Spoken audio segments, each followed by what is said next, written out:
Hello friends, मैं दीपक चौरसिया आप सभी का अपने YouTube channel MM Malviya competitive classes में एक बार फिर से स्वागत करता हूं। विद्यार्थियों, शिक्षा मनोविज्ञान का मैं आपको आज भाग 3 लेकर आया हूं। विद्यार्थियों, इससे पहले हम लोगों ने शिक्षा मनोविज्ञान के अंतर्गत मनोविज्ञान, उसकी उत्पत्ति, उसकी परिभाषाएँ, उसकी शाखाएँ और उसका उद्देश्य, इन सब के बारे में पढ़ा है। विद्यार्थियों, हम लोग आज शिक्षा मनोविज्ञान के अंतर्गत शिक्षा मनोविज्ञान की परिभाषा, उसका ऐतिहासिक परिप्रेक्ष्य और शिक्षा मनोविज्ञान किस प्रकार शिक्षा में समाहित हुआ, इन सब चीज़ों का आज अध्ययन करेंगे। आइए विद्यार्थियों, हम लोग शुरू करते हैं। शिक्षा मनोविज्ञान क्या है और यह किस प्रकार एक अध्यापक के लिए उपयोगी साबित होता है। आइए विद्यार्थियों, तो हम लोग देखते हैं। विद्यार्थियों, हम लोगों को पढ़ना है शिक्षा मनोविज्ञान, एजुकेशन साइकोलॉजी। विद्यार्थियों, हमारी शिक्षक भर्ती परीक्षाओं में इसे 2-3 प्रश्न आए हैं। सबसे पहले हम उन प्रश्नों को देख लेते हैं, संक्षिप्त विवरण। उसके बाद फिर हम लोग उसे और अच्छे से विस्तारित रूप से अध्ययन करने का प्रयास करते हैं। तो विद्यार्थियों, शिक्षा मनोविज्ञान को हम एजुकेशन साइकोलॉजी कहते हैं। शिक्षा मनोविज्ञान पूछा जाता है कि शिक्षा मनोविज्ञान किस कोटि का मनोविज्ञान है। पूछा जाता है शिक्षा मनोविज्ञान किस कोटि का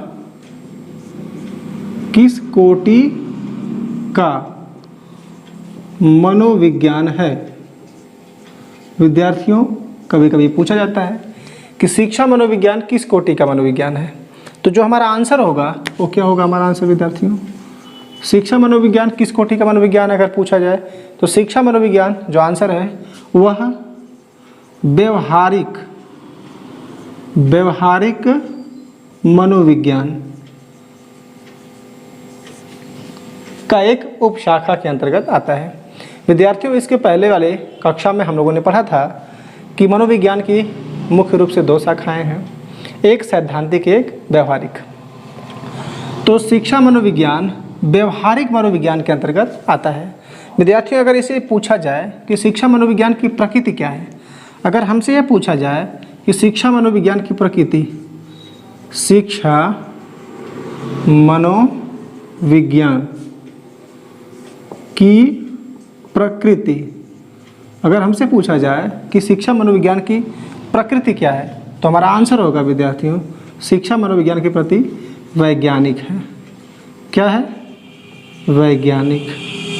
अर्थात शिक्षा मनोविज्ञान वैज्ञानिक ढंग से शिक्षा में जुड़े मानव व्यवहारों का अध्ययन करता है। विद्यार्थियों, अगर हमसे प्रश्न पूछे शिक्षा मनोविज्ञान का अध्ययन वर्ष कब से है, शिक्षा मनोविज्ञान का अध्ययन वर्ष अर्थात शिक्षा मनोविज्ञान कब से अध्ययन किया जाता है, तो इसका हमारा जो आंसर होगा जो सन 1920। विद्यार्थियों, अगर इसी प्रकार हमसे पूछ लिया जाए कि शिक्षा मनोविज्ञान के जनक कौन है, पूछा जाए हमसे शिक्षा मनोविज्ञान के जनक। विद्यार्थियों, हमसे अगर पूछा जाए परीक्षाओं में कि शिक्षा मनोविज्ञान के जनक कौन है तो हमारा जो आंसर होगा वो क्या होगा? एडवर्ड ली थॉर्नडाइक। हमारा आंसर क्या होगा विद्यार्थियों? एडवर्ड ली थॉर्नडाइक। इस प्रकार हम लोगों ने देखा कि शिक्षा मनोविज्ञान, सबसे पहला शिक्षा मनोविज्ञान क्या है, किस कोटि का मनोविज्ञान है, तो हमारा आंसर हो गया व्यवहारिक मनोविज्ञान। उसके बाद पूछा जाए शिक्षा मनोविज्ञान की प्रकृति क्या है, तो शिक्षा मनोविज्ञान की प्रकृति क्या है? वैज्ञानिक। अब अगर हमसे ये पूछा जाए कि शिक्षा मनोविज्ञान का अध्ययन किस वर्ष से माना जाता है, शिक्षा मनोविज्ञान को एक विधायी विज्ञान के तौर पे कब से पहचान मिली, तो हमारा आंसर है सन 1920।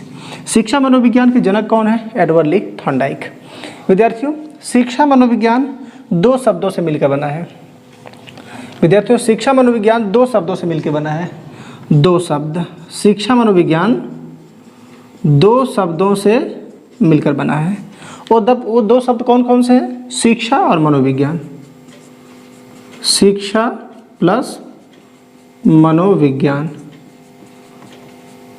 विद्यार्थियों, शिक्षा मनोविज्ञान दो शब्दों से मिलकर बना है, शिक्षा और मनोविज्ञान, जिसका अर्थ होता है, जिसका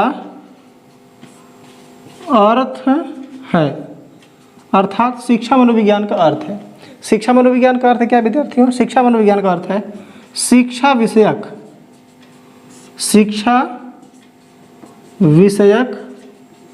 मनोविज्ञान, या हम इसी चीज़ को कह सकते हैं शिक्षा संबंधी मनोविज्ञान। शिक्षा संबंधी मनोविज्ञान। विद्यार्थियों, इस प्रकार हम लोगों ने देखा शिक्षा दो शब्दों से मिलकर बना है, शिक्षा धन मनोविज्ञान, जिसका अर्थ होता है शिक्षा विषयक मनोविज्ञान या शिक्षा संबंधी मनोविज्ञान। विद्यार्थियों, शिक्षा मनोविज्ञान के अंतर्गत शिक्षण प्रक्रिया में शामिल शिक्षक और शिक्षार्थी के व्यवहार का अध्ययन किया जाता है। इस प्रकार विद्यार्थियों, हम लोगों ने देखा कि शिक्षा मनोविज्ञान क्या है और उसका संक्षिप्त विवरण क्या है। विद्यार्थियों, हमारी परीक्षाओं में पूछा गया है कई बार कि शिक्षा मनोविज्ञान का अध्ययन वर्ष कब से माना जाता है, या फिर शिक्षा मनोविज्ञान के जनक कौन है, या फिर शिक्षा मनोविज्ञान क्या है। आइए विद्यार्थियों, हम लोग इसे और डीपली अध्ययन करते हैं कि शिक्षा मनोविज्ञान क्या है और शिक्षा मनोविज्ञान किस प्रकार शिक्षा से जुड़ा। तो आइए फ्रेंड्स, हम लोग देखते हैं कि शिक्षा में मनोवैज्ञानिक दृष्टिकोण किस प्रकार समाहित हुआ और इसे समाहित करने का श्रेय किन किन मनोवैज्ञानिकों को जाता है। विद्यार्थियों, शिक्षा और मनोविज्ञान में संबंध स्थापित करने से पहले हम लोग देखते हैं कि शिक्षा क्या है, क्योंकि शिक्षा और मनोविज्ञान में संबंध कैसे स्थापित हुआ उसे समझने के लिए हम लोगों को सबसे पहले शिक्षा जानना पड़ेगा। शिक्षा क्या है विद्यार्थियों? शिक्षा एजुकेशन, शिक्षा जिसे हम लोग इंग्लिश में एजुकेशन कहते हैं। विद्यार्थियों, शिक्षा के वैदिक साहित्य में कई अर्थ लगाए जाते हैं। जैसे अर्थ, शिक्षा का जो वैदिक साहित्य में अर्थ होता है वह अलग अलग लगाया जाता है। इसे पहला अर्थ जो होता है ज्ञान, शिक्षा को ज्ञान के रूप में परिभाषित किया जाता है। और जो दूसरा अर्थ होता है बोध, और जो तीसरा अर्थ होता है विद्या, और जो चौथा अर्थ होता है वह विनय। इस प्रकार विद्यार्थियों, शिक्षा के जो ऋग्वैदिक साहित्य है उन स्रोतों से ज्ञात हुआ है कि शिक्षा के अलग अलग अर्थ लगाए जाते हैं। विद्यार्थियों, शिक्षा की कोई एक निश्चित परिभाषा हो ऐसा संभव नहीं है, क्योंकि इस विषय पर एक परिभाषा के विषय पे मनोवैज्ञानिकों में मतभेद है। कोई शिक्षा में शारीरिक विकास को महत्वपूर्ण मानता है, कोई मानसिक विकास को, कोई भाषाई विकास को, कोई व्यावसायिक विकास को, अलग अलग तरह से परिभाषित करते हैं। तो शिक्षा के जो ऋग्वैदिक काल में अर्थ बताए जाते हैं वो क्या हैं? ज्ञान है, बोध है, विद्या है, विनय है। विद्यार्थियों, आइए शिक्षा के कुछ हम लोग परिभाषाएं देखने का प्रयास करते हैं। विद्यार्थियों, शिक्षा को परिभाषित करते हुए अल्तेकर महोदय ने कहा है, अल्तेकर महोदय। विद्यार्थियों, अल्तेकर महोदय ने कहा है शिक्षा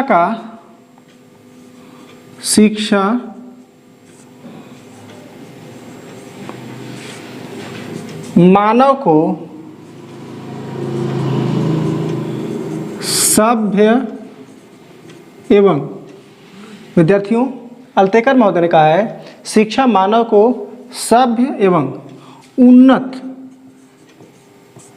बनाने की प्रक्रिया है।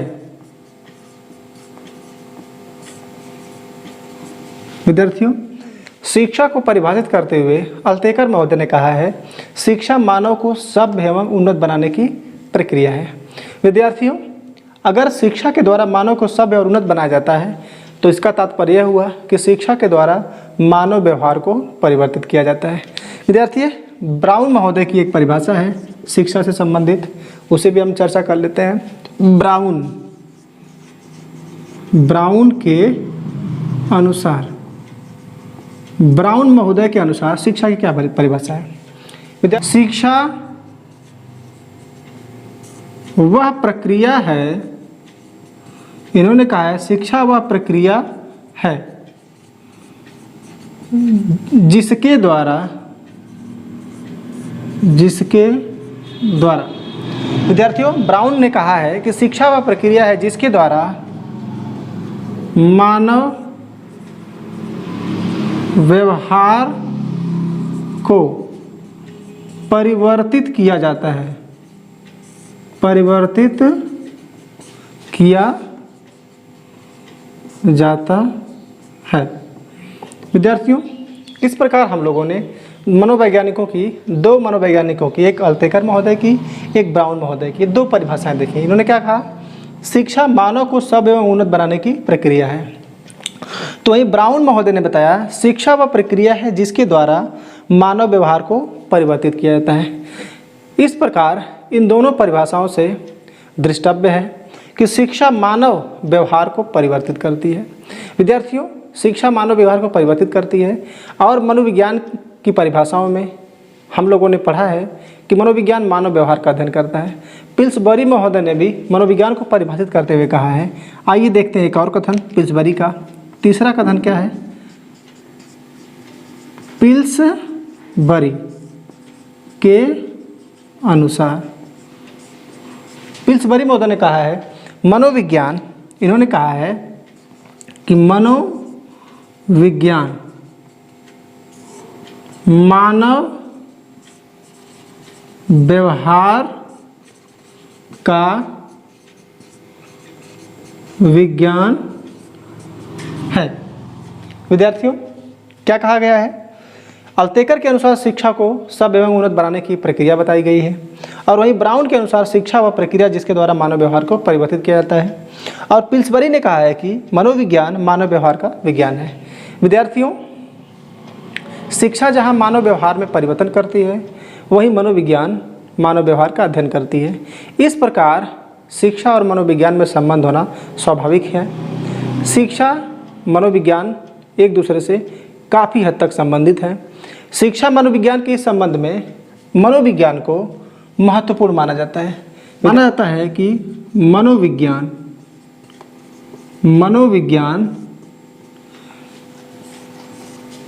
शिक्षा के लिए ठीक वैसे ही है जैसे पथ और पथिक या फिर समस्या और समाधान। विद्यार्थियों, जिस प्रकार पथ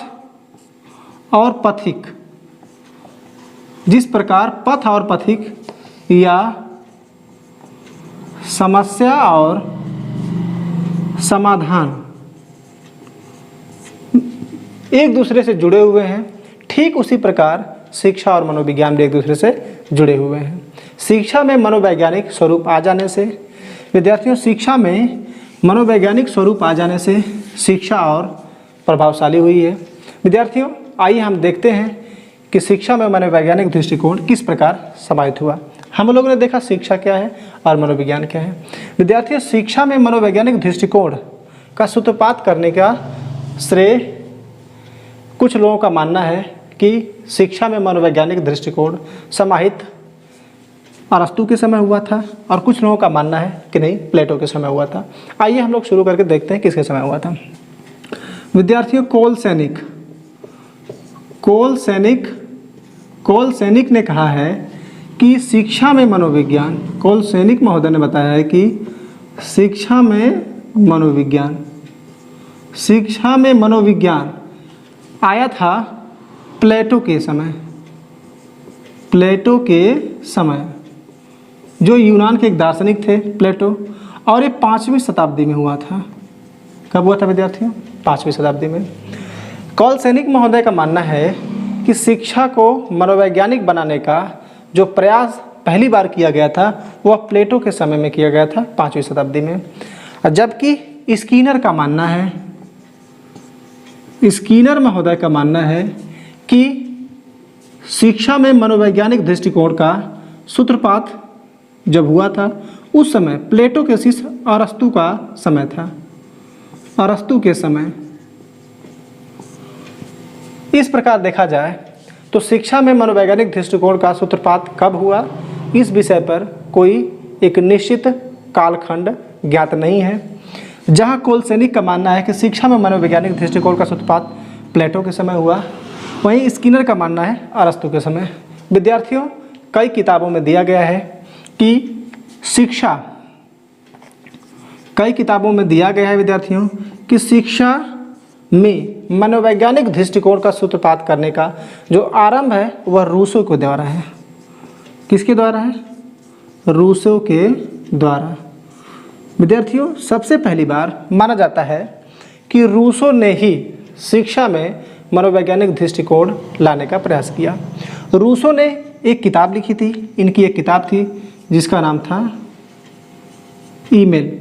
इन्होंने अपनी किताब ईमेल में यह बताया था कि शिक्षा, इन्होंने अपनी किताब ईमेल में बताया था कि शिक्षा संस्कृत के शिक्ष धातु से बनी है, शिक्ष धातु से बनी है। विद्यार्थियों, रूसो महोदय ने बताया कि शिक्षा संस्कृत के शिक्ष धातु से बनी है और इसका अर्थ होता है सीखना। इन्होंने, रूसो महोदय ने कहा, इन्होंने कहा बालक, इन्होंने कहा कि बालक एक पुस्तक के समान है, पुस्तक के समान है जिसका अध्ययन प्रत्येक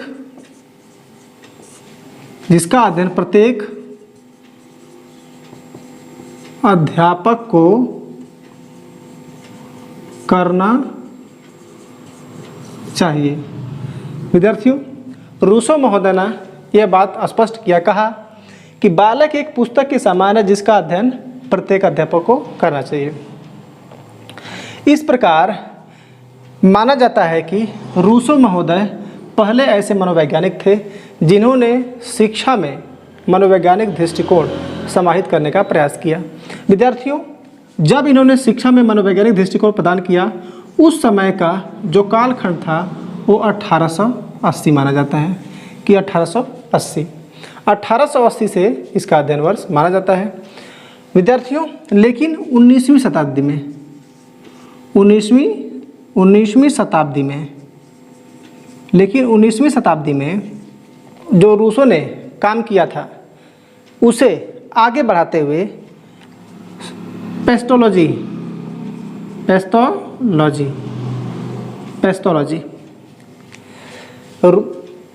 19वीं शताब्दी में पेस्टोलॉजी ने शिक्षा में मनोवैज्ञानिक दृष्टिकोण समाहित करने का प्रयास और ज़्यादा बढ़ा दिया। रूसो ने शिक्षा में मनोवैज्ञानिक दृष्टिकोण का समावेश किया, उसी को आगे बढ़ाते हुए 19वीं शताब्दी में इन्होंने शिक्षा को पूरी तरह से मनोवैज्ञानिक स्वरूप प्रदान करने की कोशिश की। जिस समय पेस्टोलॉजी, कभी कभी विद्यार्थी प्रश्न पूछता है कि शिक्षा में मनोवैज्ञानिक दृष्टिकोण का सूत्रपात, सफल सूत्रपात किसने किया, तो हमारा आंसर होगा पेस्टोलॉजी। पेस्टोलॉजी रूसो को काम को आगे बढ़ाते हुए इसने शिक्षा में या शिक्षा को पूरी तरह से इसने मनोवैज्ञानिकीकरण करने का प्रयास किया। इनके साथ, पेस्टोलॉजी के साथ थे हर्बर्ट और फ्रॉबेल। विद्यार्थियों, पेस्टोलॉजी के और हर्बर्ट फ्रॉबेल 19वीं शताब्दी में रूसो ने जो काम किया उसे और ज़्यादा, रूसो ने जब शुरू में पहली बार शिक्षा में मनोवैज्ञानिक दृष्टिकोण समाहित करने का प्रयास किया तो उसे व्यापकता, 19वीं शताब्दी में बहुत ज़्यादा व्यापकता प्रदान की पेस्टोलॉजी, हर्बर्ट और फ्रॉबेल ने। लेकिन विद्यार्थियों, सन 1920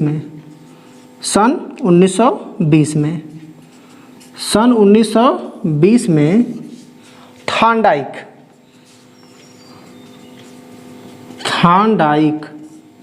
टर्मन एवं स्टैनली हॉल और रूड। लेकिन सन 1920 में विद्यार्थियों थार्नडाइक, टर्मन एवं स्टैनली हॉल और रूड और इनके साथ और वैज्ञानिकों ने मिलकर मनोविज्ञान को एक विधायी विज्ञान के तौर पे स्थापित कर दिया। इन्होंने मनोविज्ञान को एक विधायी विज्ञान के तौर पर स्थापित कर दिया। इसलिए विद्यार्थियों थांडाइक महोदय के एडवर्ड ली थांडाइक महोदय को के काम को ध्यान में रखते हुए इन्हें शिक्षा मनोविज्ञान के जनक के तौर पे जाना जाता है, जिसका जिक्र हम लोगों ने शुरू में ही किया। और सन 1920 से मनोविज्ञान जो वर्तमान स्वरूप हम देख रहे हैं मनोविज्ञान का, वह 1920 से माना जाता है। इसलिए कभी हमारी परीक्षाओं में पूछे कि शिक्षा मनोविज्ञान का अध्ययन वर्ष कब से माना जाता है, तो हमारा आंसर होगा 1920। इस प्रकार विद्यार्थियों हम लोगों ने देखा कि शिक्षा मनोविज्ञान का अर्थ क्या होता है, शिक्षा मनोविज्ञान के जनक कौन है, और शिक्षा मनोविज्ञान का अध्ययन वर्ष क्या है, शिक्षा मनोविज्ञान की प्रकृति क्या है, इसकी कोटि क्या है। आइए फ्रेंड्स देखते हैं हम लोग शिक्षा मनोविज्ञान की परिभाषाएं क्या हैं। विद्यार्थियों शिक्षा मनोविज्ञान की जो सामान्य परिभाषा है, सबसे पहले उसे देखते हैं।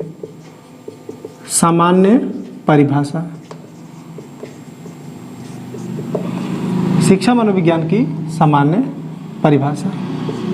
विद्यार्थियों जैसा कि हम लोगों ने शुरू में ही अपने इस बात का जिक्र किया कि शिक्षा मनोविज्ञान दो शब्दों से मिलकर बना है, शिक्षा और मनोविज्ञान, जिसका अर्थ होता है शिक्षा विषयक मनोविज्ञान या शिक्षा संबंधी मनोविज्ञान।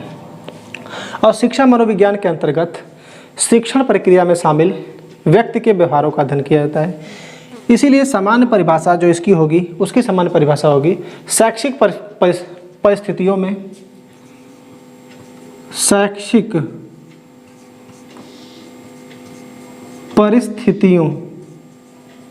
शैक्षिक परिस्थितियों में मानव व्यवहार, शैक्षिक परिस्थितियों में मानव व्यवहार का विज्ञान है। अर्थात अगर हम देखें शिक्षा मनोविज्ञान की परिभाषा तो क्या है, शैक्षिक परिस्थितियों में मानव व्यवहार का विज्ञान है। अर्थात शिक्षा मनोविज्ञान के अंतर्गत शैक्षिक परिस्थितियों में शामिल मानव व्यवहार का अध्ययन किया जाता है। आइए हम और दो परिभाषाएं देखते हैं। विद्यार्थियों हमारी परीक्षाओं में, शिक्षक भर्ती परीक्षाओं में क्रो एंड क्रो महोदय की शिक्षा मनोविज्ञान की जो परिभाषा है वह पूछी गई है। आइए उसे देखते हैं क्या है। क्रो एवं क्रो के अनुसार, क्रो एवं क्रो के अनुसार क्रो और क्रो ने शिक्षा मनोविज्ञान की परिभाषा देते हुए क्या कहा है। इन्होंने कहा है विद्यार्थियों शिक्षा मनोविज्ञान व्यक्ति के जन्म से वृद्धावस्था तक सीखने के अनुभवों का वर्णन एवं व्याख्या करता है। आइए देखें क्रो एंड क्रो ने क्या कहा है। इन्होंने कहा है कि शिक्षा मनोविज्ञान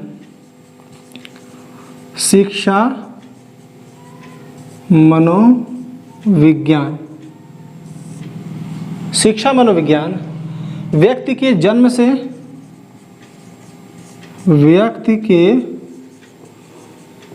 जन्म से वृद्धावस्था, इन्होंने कहा है शिक्षा मनोविज्ञान व्यक्ति के जन्म से वृद्धावस्था तक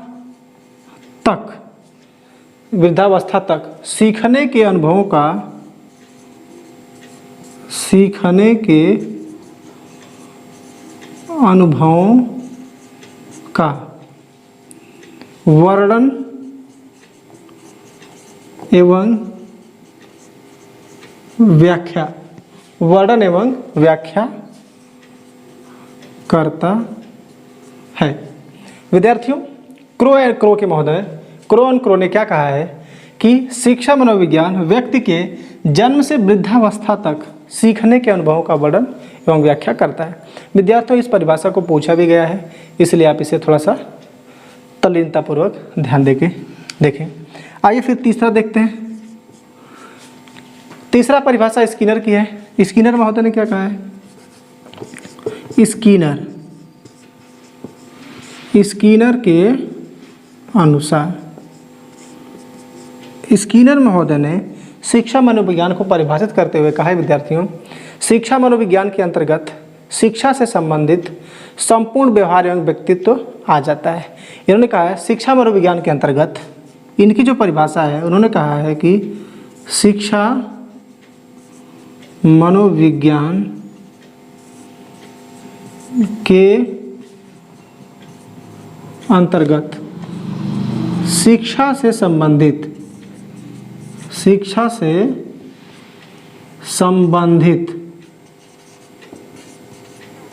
इन्होंने कहा है कि शिक्षा मनोविज्ञान के अंतर्गत शिक्षा से संबंधित संपूर्ण मानव व्यवहार एवं व्यक्तित्व आ जाता है। विद्यार्थियों, स्किनर महोदय ने कहा है कि शिक्षा मनोविज्ञान के अंतर्गत शिक्षा से संबंधित संपूर्ण मानव व्यवहार एवं व्यक्तित्व आ जाता है। तो विद्यार्थियों, इस प्रकार हम लोगों ने देखा कि शिक्षा मनोविज्ञान की परिभाषाएं क्या हैं। विद्यार्थियों, शिक्षा मनोविज्ञान की हम लोगों ने 3 परिभाषाएं देखी, और भी इसकी परिभाषाएं हैं। जैसे एक स्किनर महोदय की और परिभाषा है, उन्होंने कहा है कि शिक्षा मनोविज्ञान अध्यापकों की तैयारी की आधारशिला है। विद्यार्थियों, इस परिभाषा को हम लोग आगे पढ़ेंगे। इसी शिक्षा मनोविज्ञान के अंतर्गत हम लोग आगे पढ़ेंगे कि शिक्षा मनोविज्ञान अध्यापक के लिए किस प्रकार उपयोगी है। उस दौरान इन बातों का हम लोग जिक्र करेंगे। तो हमने देखा शिक्षा मनोविज्ञान की परिभाषाएं। सामान्य परिभाषा होती है शैक्षिक परिस्थितियों में मानव व्यवहार का अध्ययन ही क्या कहलाता है, शिक्षा मनोविज्ञान कहलाता है। और शिक्षा मनोविज्ञान व्यक्ति के जन्म से वृद्धावस्था तक सीखने के अनुभव का वर्णन एवं व्याख्या करता है। एक क्रो और क्रो के अनुसार है। विद्यार्थियों, पूछा भी है। और उसके बाद स्किनर के अनुसार है शिक्षा मनोविज्ञान के अंतर्गत शिक्षा से संबंधित संपूर्ण मानव व्यवहार एवं व्यक्तित्व आ जाता है। विद्यार्थियों, मेरा प्रयास है कि जो विषय हम लोग पढ़ें उसे पूरी डीपली अच्छे से पढ़ें। मैं आपसे आशा करता हूं कि आप लोग इसे नोट के तौर पे एक कॉपी पे नोट भी कर रहे होंगे। आप इसे अगर अच्छे से मन लगा के व्यवस्थित ढंग से देखें तो काफ़ी उपयोगी सिद्ध होगा आपके लिए।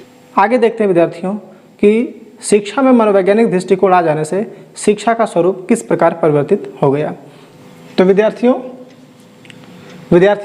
आइए हम लोग देखते हैं शिक्षा मनोविज्ञान के द्वारा शिक्षा में किए जाने वाले परिवर्तन कैसे होते हैं और वह कौन कौन से हैं। विद्यार्थियों, प्राचीन काल में जब शिक्षा में मनोवैज्ञानिक दृष्टिकोण समाहित नहीं किए गए थे, उस समय शिक्षा व्यवस्था आधुनिक शिक्षा व्यवस्था से काफ़ी अलग थी। किन किन बिंदुओं से अलग थी और कैसे अलग थी, आइए उसे हम लोग देखते हैं। विद्यार्थियों, पहला हमारा जो पॉइंट है, बालक को महत्व। विद्यार्थियों, जब शिक्षा में मनोवैज्ञानिक दृष्टिकोण समाहित हो गया तो बालक को महत्व दिया जाने लगा। विद्यार्थियों, इससे पहले प्राचीन काल की शिक्षा व्यवस्था में बालक को कोई स्थान नहीं दिया गया था। प्राचीन काल में माना गया था कि जो हमारा बालक है वह केवल खाली पात्र है। क्या है विद्यार्थियों? माना गया था प्राचीन शिक्षा व्यवस्था के अंतर्गत कि बालक केवल खाली पात्र है जिसमें सूचनाएं भरना अध्यापक का कर्तव्य है। प्राचीन काल में माना जाता था कि शिक्षा बालक के लिए है, अर्थात बालक को ध्यान में रख के शिक्षा देने के बजाय शिक्षा को महत्वपूर्ण मान के दिया जाता था। और आधुनिक शिक्षा में बालक को केंद्रीय भूमिका में रखा जाता है, जबकि प्राचीन शिक्षा में शिक्षक को केंद्रीय भूमिका में रखा जाता था। आधुनिक शिक्षा व्यवस्था के अंतर्गत माना जाता है कि शिक्षा बालक के लिए है। अगर बालक सीखने के तैयार नहीं है तो अच्छी तरह से शिक्षा व्यवस्था सुचारू रूप से नहीं चल पाएगी।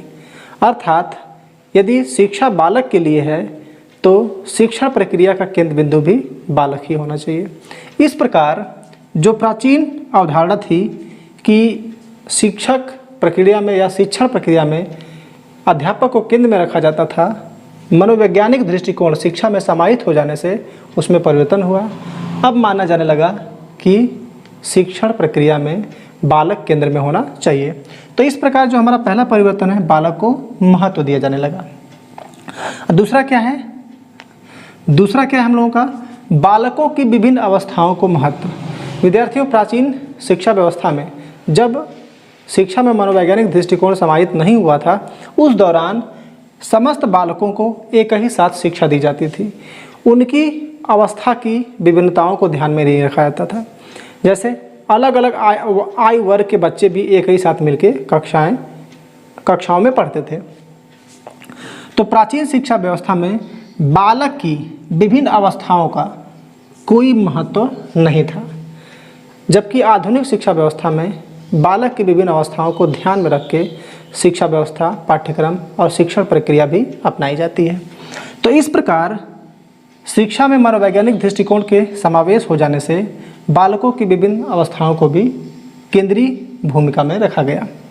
उसके बाद हमारा जो तीसरा पॉइंट है, बालकों की रुचियों एवं मूल प्रवृत्तियों को महत्व।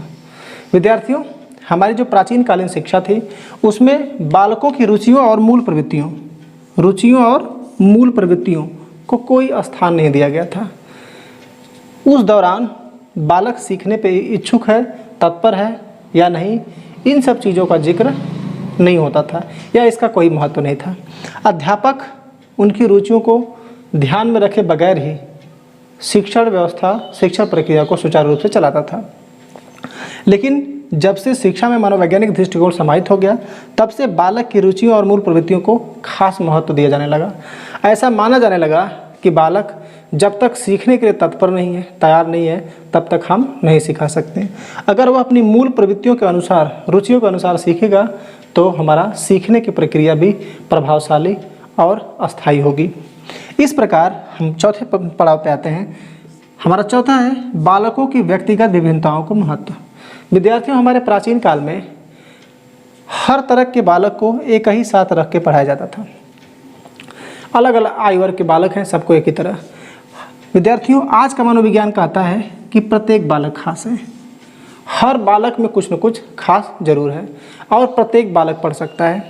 और हर बालक की व्यक्तिगत विभिन्नताओं को, व्यक्तिगत विशेषताओं को, खासियत को ध्यान में रखकर आज शिक्षक अपने शिक्षण दायित्व को पूरा करता है, जबकि प्राचीन काल में ऐसा नहीं था। उसके बाद पाठ्यक्रम में सुधार। विद्यार्थियों, प्राचीन काल में सभी एक ही साथ पढ़ते थे, पाठ्यक्रम कोई निर्धारित नहीं था, पाठ्यक्रम में विविधता भी नहीं थी। अलग अलग आयु वर्ग के लोगों को एक ही पाठ्यक्रम पढ़ने पर बाध्य होना पड़ता था। लेकिन जब शिक्षा में मनोवैज्ञानिक दृष्टिकोण का समावेश हो गया, उस दौरान पाठ्यक्रम में काफ़ी सुधार हुए, अलग अलग पाठ्यक्रम बनाए जाने लगे। इसी का नतीजा है कि हम लोग देखते हैं अभी साइंस वर्ग हम लोग अभी फ़िलहाल में भी पढ़ते हैं कि ये विज्ञान वर्ग है, मान लीजिए ये विज्ञान वर्ग है, हमारा वैज्ञानिक वर्ग है, ये कला वर्ग है, या व्यवसायी वर्ग है, कॉमर्स। इस प्रकार अलग अलग वर्ग भी आ गए हैं, जबकि प्राचीन काल में ऐसा नहीं था। उसके बाद जो अगला हमारा है, अगला क्या है? अगला है पाठ्य सहगामी क्रियाओं पर बल। विद्यार्थियों, प्राचीन काल में भी पाठ्य सहगामी क्रियाओं पर बल दिया जाता था। आखेट और मनोरंजन के अलग अलग तरीके अपनाए जाते थे। लेकिन मनोविज्ञान जब शिक्षा में समाहित हुआ तो उसने पाठ्य सहगामी क्रियाओं पर और ज़्यादा बल देने लगे। मानने लगे कि पाठ्य सहगामी क्रियाएं भी हमारे पाठ्यक्रम का हिस्सा हैं। इस प्रकार पाठ्य सहगामी क्रियाओं पर ज़्यादा बल दिया जाने लगा। विद्यार्थी, जो हमारा सातवां है वो सातवां यह है सीखने की प्रक्रियाओं में उन्नति। विद्यार्थियों, पहले जब शिक्षा में मनोवैज्ञानिक दृष्टिकोण समाहित नहीं हुआ था, उस दौरान सीखने की प्रक्रिया किस प्रकार थी, या फिर कह सकते हैं सीखने की प्रक्रिया में एक रूपता नहीं थी। अध्यापक अपने व्यक्तिगत अनुभव, व्यक्तिगत ज्ञान और अपने खास शैली के माध्यम से पढ़ाया करता था। अध्यापकों की शैली में एक रूपता नहीं थी।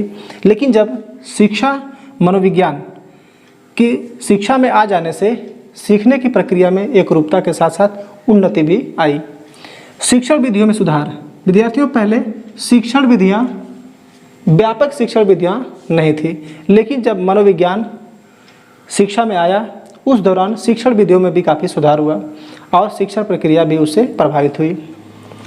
अगला विद्यार्थियों, अनुशासन की नई विधियाँ। विद्यार्थियों, प्राचीन काल में शिक्षा व्यवस्था में माना जाता था कि अनुशासन की केवल और केवल एक ही तरीका है, वह क्या है? दंडात्मक कार्यवाही, अर्थात डंडे का प्रयोग करके